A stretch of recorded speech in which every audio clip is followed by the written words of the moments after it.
Welcome to the Belly to Belly podcast, where we explore in-person business-to-business marketing. This episode is brought to you by Meet, the company that helps international companies exhibit at U.S. trade shows. Check them out at meetroi.com. Hi, and welcome to the Belly to Belly podcast. Today, we are on our third part of the Leveraging Virtual Trade Show Participation podcast. And today is totally focused on attendee participation. So those moments when we're not exhibiting, we're not sponsoring or speaking, but we're simply an attendee. We bought a ticket and we're participating in the workshops, we're walking around to the booths, all that kind of stuff, or we're virtually walking around to the booth, I should say. And so we're again joined by Kelly Kenny. Welcome, Kelly. Hello, Bill. Great to be here. Thank you. Awesome. Real good to have you. So we're going to hop right into this. It's obviously a big topic. There's a lot going on right now. It's certainly in terms of virtual events, and we certainly see the virtual events are here to stay and will be a great complement to in-person events as they come back. So let's get into the first question. So from an attendee standpoint, again, we're not exhibiting, we're not sponsoring or any of the other kind of features, but we're simply attending. What's different when you look at attending a virtual trade show versus an in-person? Well, I think when you're thinking about virtual, there's all the things of understanding the event, planning, and doing all those things. But when you're doing virtual, you really have to understand the tech. The tech's either going to work with you or against you. So what we're finding is it's really, if you want to differentiate yourself at an event, understand the tech, get involved with it as soon as you can, and then find all the little nooks and crannies where you can differentiate yourself, because there are many, many ways to do that virtually. And there's also ways, by the way, to be invisible, which a lot of people end up being invisible because they don't know how to use a technology. So it's embrace the technology, have a plan and a strategy, and leverage it to the hilt. Absolutely. Yeah, and it's just so our community knows. So probably 6 or 8 months ago, we actually surveyed about 35 virtual trade show platforms. So we've kind of seen it all in what's available in the market, and they're all evolving right now. There's a lot of pressure on these companies to develop additional functionality and whatnot. But we've seen and been in trade shows where maybe half or a third of the people have their profile filled out and they have an image and things like that. So you're as Kelly said, you can be really invisible in these and not leverage it. And for most of us, half of the value of going to trade shows is the networking. And if we don't understand either how to get our profile right or all the other ways that we can meet people, then we're going to lose a lot. And I think the interesting thing of walking into a venue physically, it's pretty easy to figure that stuff out, right? We have our business cards, we have whatever identifies us, and we can geographically sort of work our way through or physically work our way through the event. Where online you have to know the venue. I think is what you're saying is this is your navigation through the venue, is understanding the tech. Is that kind of where you were going? Absolutely. And what I'm really saying too is there is a way, even with a profile, to attend and kind of be there. And then there's a way to stand out and be a service to your other participants. I have been to shows where some people are so memorable because they're so empathic to the fact that others are struggling. And even with their event chat, they're saying, hey, by the way, if you set up your profile and you go right here, and they point to or circle and highlight, add your LinkedIn link to that, and then we'll see you. And that person, for those who are new to this type of thing, are like, oh my God, they're genius. And you really stand out without being like, hey, idiot, put your profile up so I know whether to spend time with you or not. The technology is really cool. And some different platforms even do the proactive matching for you and represent huge opportunities, because when you're at a show with 40,000 people, they don't necessarily walk around with a placard of these are my 4 subject matter expertise and you should know about, but the technology does it for you. So it's absolutely, if you're leveraging it well, the thing to do. Well, and kind of what you're saying about being a wayfinder for people, or somebody who can assist their peers in getting the most out of the platform.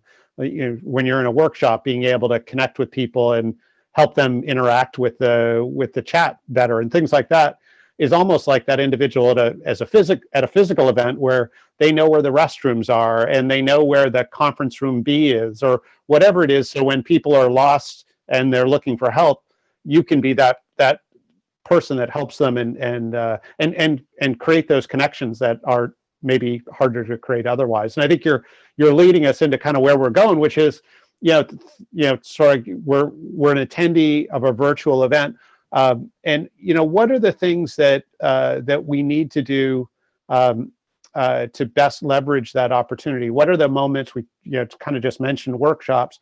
What are the things that we can do in the event to sort of get the most out of it?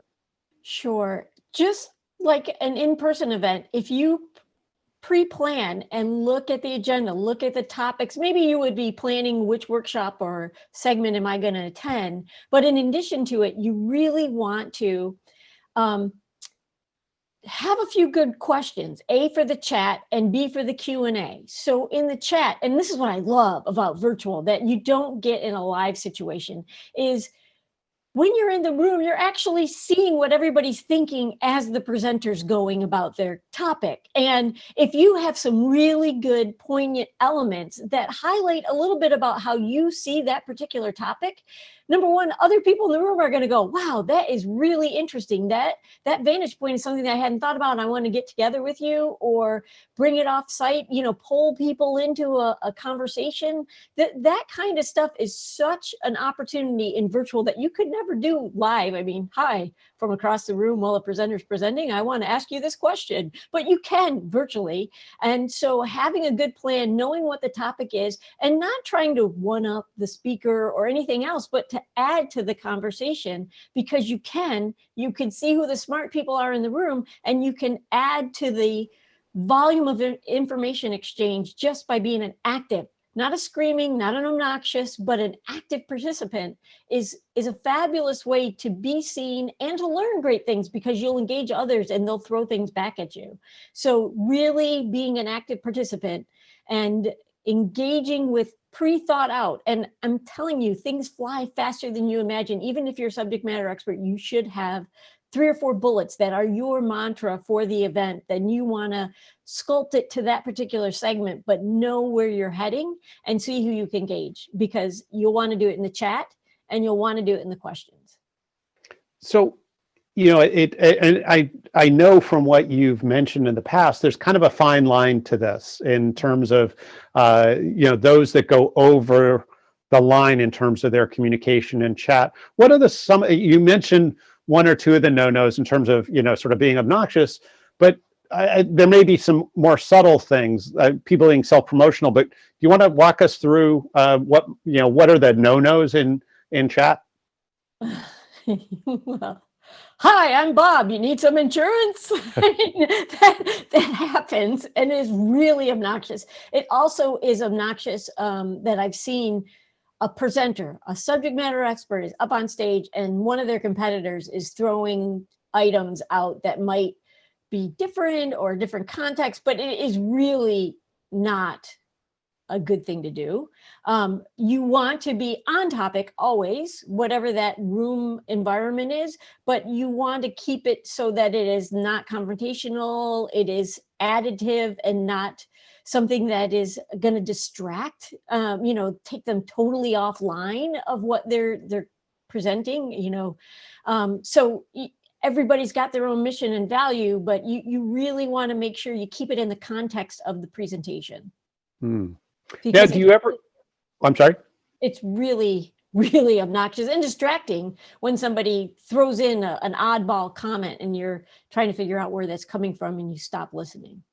Sure. And so, I know you operate with two screens. Do you actually use both screens, watching and interacting in the event on one, and then maybe having the participant list up on another, so you're connecting and friending and making appointments with people on the other while you're doing that? I am absolutely doing both. And sometimes if I'm really tricky, I'll bring up three. But what you really want to do is acknowledge other great participants. So, hey, Bill, I saw your comment. That was really interesting. I'm going to be heading over the networking roundtable next. Would you join me? That kind of stuff I do all the time, just to fill up my table, if you will, before I get to it in the networking. And I'm doing it by skimming through the comments and cherry picking people. I do some where I say, hey, that's really interesting. Maybe we should talk offline. And I don't necessarily invite them to the next, because it's a secondary conversation, but I want them to know that I saw them there and be present. Very cool.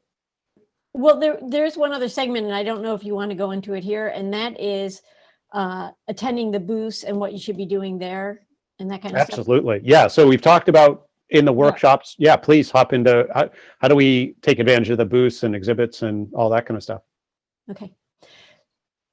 So another thought about where you can leverage virtual, and this is two ways to go about it. So when you're heading into the booths, into the exhibit area, well, number one, I'm going to go as a participant, and I'm walking down the aisle, and this sounds odd, but you want to touch everything. So if you walk into a booth and you're interested, touch things, because what you're going to see is a video is going to pop up or a person will pop up. And if you really want to engage with that particular booth, which you can take your time like you would, and actually it's kind of relaxing to walk through, instead of feeling like all the eyes every time you walk to the next booth, like everybody's looking at you and hoping to engage you. You can take your time, look at what the booth has, but when you're walking around virtually through the booth, touch things, because that'll engage different leverage and different ways to engage with people. And right then, some of the virtual environments have it so that you can start a conversation, you can download a paper, you can watch a sizzle reel and really get to know things, number one. And number two, if you happen to see a competitor, it's brilliant time to learn a little bit about, like, think of it as your first impression of a competitor. What's their value proposition? Does it scream in their booth? Is it common? Is it subtle? How do you differentiate from them? Really take a good look, because they can't see you're looking until you touch something. So for me, I love these virtual shows to really get an understanding of the vibe of my competitor, their offerings and how we differentiate, and to actually stop by and say, hey, this is a really interesting booth. We're in the same industry. I'm glad that you're at this show. How did you decide to come to this show? And feel them out and see how they engage with you. And the other, like, oh my God, it happens in person as it does in virtual. Some places I touch every single booth and I got zero follow-up. Zero. I went through a show purposely and touched every single booth so I could say, of the 200 exhibitors, how many followed up with me? Zero. Not good. Not good for sure. Yeah. So, yeah. No real point in going if you're not going to follow up. Nope.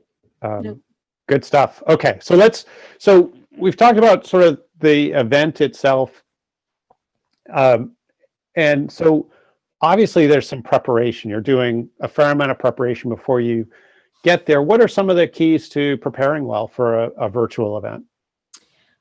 Well, we talked about it earlier. You certainly want your profile up. So set up your profile, understand the technology, be prepared as to what the program content is and what specific questions that you might ask and or questions you may have, which are always great to ask because you want to engage everybody in the room, not necessarily the speaker, but they all came to that particular workshop with a concept in mind.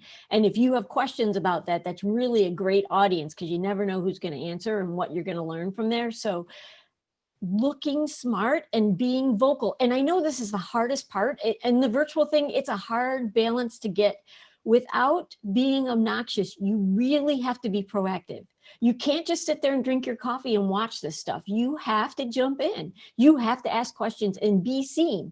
And by the way, it's not like, hello from Connecticut, like in the chat. It's not like, I'm in the room. You got to be smarter than that, please. Everybody looks really silly when they walk in and they go like, Connecticut's in the room. It really is. It might be funny, but it doesn't do us any good, and it distracts. So have your content in mind, know where you want to engage, preset meetings, because a lot of technology will do that for you, and show up to your meetings. Show up to your meetings. That's just wrong if you don't. And then follow up. That's awesome. So actually, I'll underscore what you said about getting your profile online as early or getting it online. So I actually am attending a virtual trade show right now, this last 3 days. And so we were able to get into that platform 2 weeks ago to put our profile up. So I set mine up that first day. It took me 5 minutes. It was easy. And before the doors opened on the event on Tuesday this week, 4 people who are interested in our service reached out to me to set up meetings. So I've had 4 meetings this week from that, and then I reached out to a few people as well to set up my own meetings. But the sooner you set up your profile, the easier it is for everybody else to find you. And so I think it's just use the leverage that's provided, whatever leverage you can get. To Kelly's point, I think use as much of it as you can, and just getting your profile up, it makes such a difference. And using the various search terms and all that kind of stuff just helps the right people find you ultimately. So excellent point. Anything else to add on in terms of preparation? I tend to scan the whole event, see who is in the booth, in the exhibiting.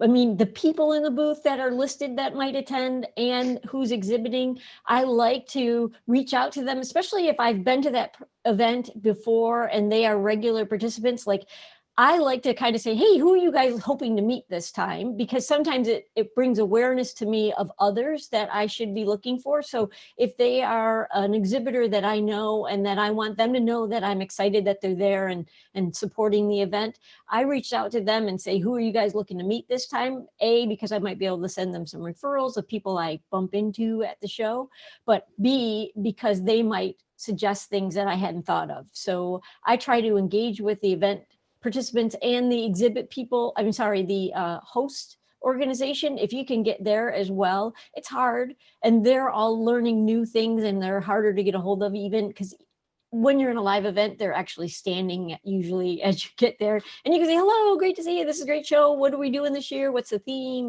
whatever. But wherever you can, reach out to those who know the event the best, because there's always more that you will never see, and unless you get engaged and ask the right people. So makes sense. Well, cool. Well, let's look ahead a little bit, because we now we're in November here in the United States. I guess we're in November everywhere, but we're in November, and here in the United States, we expect the COVID vaccine to be released sometime in December, and it to be deployed sort of over a 6, 7, 8 month period. So it's reasonable to think that by summer or fall of 2021, we'll be attending some, maybe not the biggest, but some reasonable sized in-person events. And so going back to that sort of the in-person event type world. And, I guess the question I have here is, how do we use virtual events in the future to whether it's to make ourselves more effective when we do have the in-person opportunities? How do we use the next 6, 9 months effectively so that we sort of really launch back into in-person even more effectively? What are some of the things? Is it a hybrid future we're sort of going to? And how do we sort of leverage this virtual world to be most effective, sort of both virtually and in person? Well, I think that's a great question. And I guess I'm going to, we work with a lot of our clients, run like mad right now. So these virtual opportunities are fabulous for exploring new market segments, looking at personas, checking out shows that you necessarily wouldn't have looked at in the past, but it's inexpensive, it's very efficient, and you can really do a lot of testing right now and determine whether your messaging's right, that attending this is the right audience for you, that the right engagement can happen. So I would use this next 6 months like mad to do as much virtual as you can, get your messaging right, get to the right shows, learn like who is the people we want to target at this particular show, take a lot of notes, get this stuff locked in now. And then as we start to go in the hybrid thing, and something that I thought was exceptionally clever, some people are going to step into these live environments and still be very concerned. So you have to have a level of empathy that you have not had in the past. I'm not a particularly huggy person, but some people, it's in their nature and they just want to run up and go, hey, great to see you. And especially since we've been locked down for so long, it's going to be a weird sensation getting back into the swing of things. And what I really want you to do, and I saw a show that I thought is very clever. They actually had wristbands that had different colors based on your level of, hi, I'm an elbow. Hi, I want to shake your hand, or I'm good with hugs. I mean, it was 3 colors and I thought it was just brilliant. And that was their strategy to say, like, to empathize that we're all going to be at a different comfort level, and that's okay. But just be aware of it, be engaged as much as you can, go to your comfort level. I've attended a few live events and I can tell you after an hour, I'm already getting itchy. And it isn't anything that's going on in the room. It's me. I know that I'm kind of like, where's the ventilation? And how come that person's not wearing a mask? So those things are going to naturally work their way out. So leverage the virtual way you can, cross hybrid profiles up when you need to, do that stuff now. I think a lot of the venues are going to have hybrid things going on. So be attuned to it. And I've also been at events where hybrid is happening well, in person is happening. So that's going to be a neat transition as well. Figure out how to do all of that. But then when you get back in person, be empathic, be ready and excited to be in person. Yay, I can't wait. But be prepared. And then I say this with everything, follow up. So. Excellent. Yeah. So the basic idea is use this next 6-ish months or so until we get back in person to really leverage and also learn these platforms and get the most out of them. And then as we get to a situation where we are participating and we really see long-term in person and the virtual working really well together. We don't see virtual going away. It will allow us to travel further and use less time and money to get out to events that or to get to events that we wouldn't necessarily go to otherwise, or to the frequency we would go otherwise, but where we can use them to almost, it sounds like, also warm the market so that when we can go in person, we already have some relationships, we already have some contacts, and we already have some somewhat of a community established, so that our in-person times becomes even more effective. Is that part of the strategy? It absolutely is. And it actually brought up one more thought that I want to just throw in there. When you're attending these events with teams, so when you're not just going by yourself, the metrics from a virtual show is fabulous. And there are some shows that give you virtual team metrics. So how many in-person things did they attend? How many networking sessions did they have? How many people did they connect to and have meetings and that kind of stuff? So from attending with a group, you can also kind of figure out who your best players are, who's engaging and actively, and then you can go to your CRM like you always have and see who follows up and who actually closes a deal, because there are many other layers involved here. But I think the virtual aspect is such a boost to events in general, that if we can leverage these skills right now, especially when they're plentiful, they're cheap, and everybody's learning, so you're on an even playing field. But that's going to get different. Like by year end, there's going to be people, and I already see it, that are far exceeding the group participation because they do understand it and they are leveraging it. So get on board, people, because if you haven't yet, you will be outpaced. You will be outpaced quickly. And this is going to do nothing but accelerate what you can do if you do it well. Awesome. Well, I think it's a wonderful point to close on. So I really want to thank you for your time and giving us these great ideas. I think the notion that virtual is here to stay, and it will long act as a very strong sibling to in-person events, and we can really leverage these platforms. I think just sounds very, very smart. So thank you for your time, Kelly. Thank you to our audience for tuning in again. And we actually have some really cool podcast topics coming up. So make sure you follow the channel and certainly like this if you did like it, and we'll keep them coming. So thank you again. Thank you, everybody. Thank you, Kelly. Talk to you all soon. Thank you for joining us on today's podcast. Feel free to reach out if you have any questions or we can be of any service. Like us if you'd like to stay in the know on current episodes.